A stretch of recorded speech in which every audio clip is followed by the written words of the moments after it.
let me go back to Zafarnama, where Guru Gobind Singh Ji, wrote this letter to Aurangzeb, in which he said in Persian, since you have Persian connection, you can translate that for me.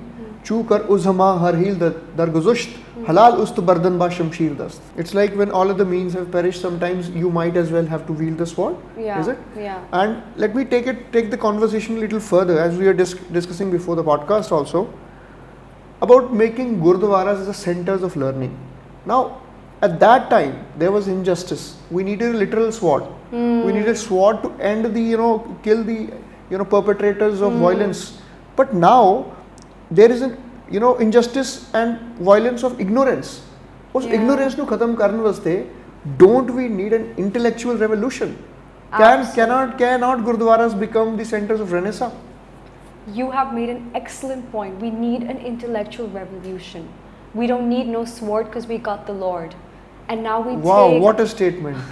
We need no sword because we got the Lord. Yeah. Amazing. We have been blessed by all the principles laid out for us by our lovely 10 gurus.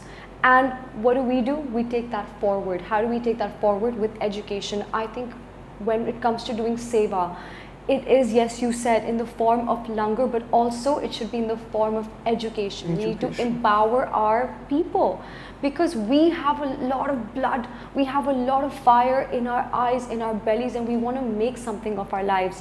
I have seen it in Punjab. Every time I step foot in Punjab, I see the people and the energy we have, but there's nowhere to channel that. Punjabis have so much energy, but they don't know where to channel that. And we need to create more resources and opportunities for them. Otherwise, they will go in this rabbit hole of judgment for the few people like us who are trying to make an impact. Absolutely. We need warriors, not just in the literal sense. We need warriors in mind, body, and spirit. Yeah. We need people who can churn up a revolution, who can really think on their own 2 feet and have a mind to think. And they don't think themselves beyond mere flesh. We are more mind over matter. I think that is what that intellectual revolution that we were discussing. Let's talk about the intellectual revolution in India, starting with Punjab, starting with Gurudwaras. What do you think we should do with the intellectual revolution? I have been romanticizing this idea. I've been thinking about Gurudwaras being the centers of learning. Why can't, apart from the religious teachings, apart from the institution of langar, I want to take it one step further. Whoever is listening to this podcast, I through this conversation, if they get even 1%, we can bring that 1% change. That why not bring the youth? Why not open libraries? Why can't we dedicate a portion in a Gurudwara where we have not just our religious literature but other literature as well, and build up this habit, because their Gurudwaras are built so lavishly. In every village you can have a library also. Evening you can have a culture of half an hour. The Granthi can teach you about the religious things, but also you can depute a teacher. You have funds. You can depute a teacher.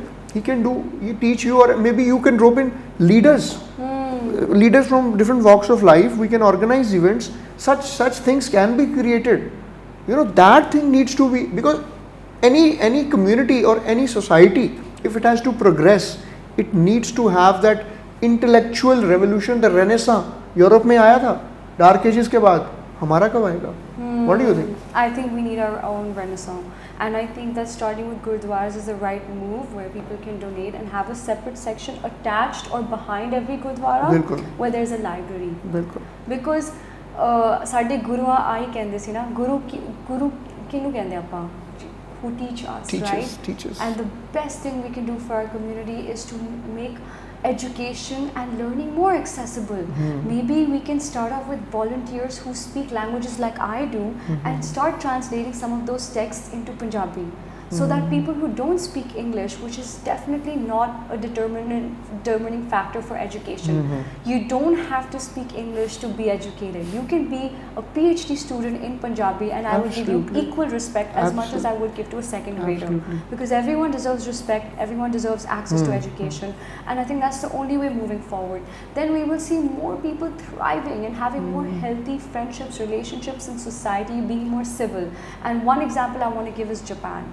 How considerate they are of each other's spaces. Absolutely. How much if we have seen... Such grounded people. Grounded people too. So if we can try to introduce some concepts which would take our zest for life as a race, Punjabi race, and give them opportunities, we will get a very booming state. We have agriculture, we have water, and in turn India will also really benefit. Absolutely. We, at a time, Punjab was the food basket of India. The time has come. It becomes the intellectual, that place of churning intellectuals. Time is ripe now. And we need to open more opportunities for people outside of Punjab to come to Punjab and extend the learning. Exchange of cultures. Yeah, I want more people from Kerala and Bangalore and Hyderabad to come to Punjab and help us challenge our worldview.